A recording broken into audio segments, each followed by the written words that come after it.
Cuadralas General Casimero mga idol, tinabla si Masayuki Ito ang dati niyang promoter. Pag-usapan natin yan mga idol. Ayon kay Cuadralas Casimero mga idol, no? Nagkomento po siya sa talo ni Jerwin Encahas mga idol. Ayon kay Cuadralas Casimero mga idol, wala daw talaga yan sa strength conditioning coach at nutritionist mga idol. Alam naman natin na talagang itong si Jerwin Encahas ay kompleto ricados daw mga idol. Pero tinalo pa rin mga idol at dating kampiyon na po si Jerwin Encahas pero hindi pa rin umubra sa undefeated na si Omar Trinidad mga idol. Nakalungkot na mangyayari mga idol, no? Na hindi po nanalo ang ating pambato na si Jerwin Encahas. Ayon sa ating mga pinagkatiwalang source mga idol, itong si Casimero daw talaga ay iba talaga ang kanyang karisma pagdating sa lona talaga. May sariling diskarte at alam kung paano tatalunin ang kalaban. So dito, no, pinakita ni Jason Casimero mga idol, ang head coach ni Casimero, na talagang kaya niya na papanalunin ng kanyang boksingero mga idol. So matagal na nga na sila nagsama mga idol at hanggang ngayon ay talagang sulit pa rin na talagang nanalo ang ating pambato na si Cuadralas Casimero. Malupit talaga ang coach ni Casimero mga idol, sapagkat alam naman natin na sa pagme-match ni Casimero mga idol ay talaga namang malakas. Kaya si Jason Casimero mga idol, si Kuya Lods, ay talagang tinanggap ang lakas ni Casimero, no?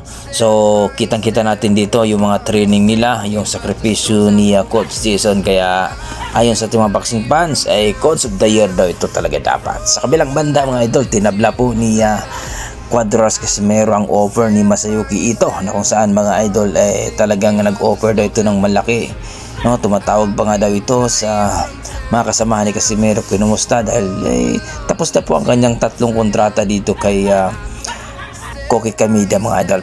Pero nag-offer naman ng bagong contract itong si Koki Kamida mga idol kung magugustuhan daw ni Casimero. Pero ayon kay Casimero, napakagandang balita daw talaga at ang ganda na ng offer at hindi daw niya mahindian ang offer ni Kamida mga idol. Ayon kay Cuadralas Casimero, sasamahan daw niya si Kamida hanggang maging kampiyon daw siya dito po sa pagiging 4 Division World Champion. Umaasa si Casimero mga idol na mapalaban for World Champion mga idol. Sa kabilang banda mga idol, Cuadralas Casimero, may good news po tayo dahil po ay rank number 4 na po ito sa WBO Super Bantamweight Division mga idol. Nag-update na po ang WBO at rank number 4 na nga ito mga idol.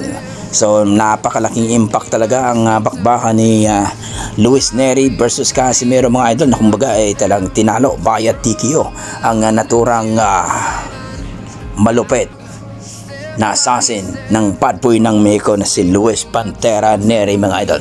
So rank number 4 na nga ito mga idol, at ito ang sinasabi natin mga idol na tuloy na ang bakbakan ni Casimero at Naoya Inoue mga idol. Ito yung mega fight natin, sinasabi natin mga idol. Maaring mapalaban itong si Casimero kay Junto Nakatani mga idol at itong si Naoya Inoue. Kaya napaka good news po itong nangyari ngayon sa araw na ito mga idol. Kaya abangan natin ang susunod na bakbakan ni Casimero. Maaari na pong si Naoya Inoue o itong si Junto Nakatani ang kanyang mga kalaban. So malaking laban nga ang sinasabi ng ating mga boxing fans, lalong-lalo na ang ating Koki Kamida mga idol. Bibigyan siya ng magandang laban daw. At ito na nga sinasabi natin, dahil nasa ranking na po si Casimero sa WBO Super Bantamweight Division, ito na sinasabi natin na 100% na makuha na niyang laban dito kay Naoya Inoue. At nagsabi na po si Inoue mga idol na papalagan daw niya itong si Casimero. So magdepende na lang po yan sa kung magkasundo ang bawat panig, ang promoter ni Casimero at ang promoter ni Naoya Inoue. So kayo mga idol, ano masasabi niyo sa ating video na napaka good news? Rank number 4 na po itong si Casimero. Okay, hanggang dito lang mga idol. Maraming salamat. Ingat po kayo lagi.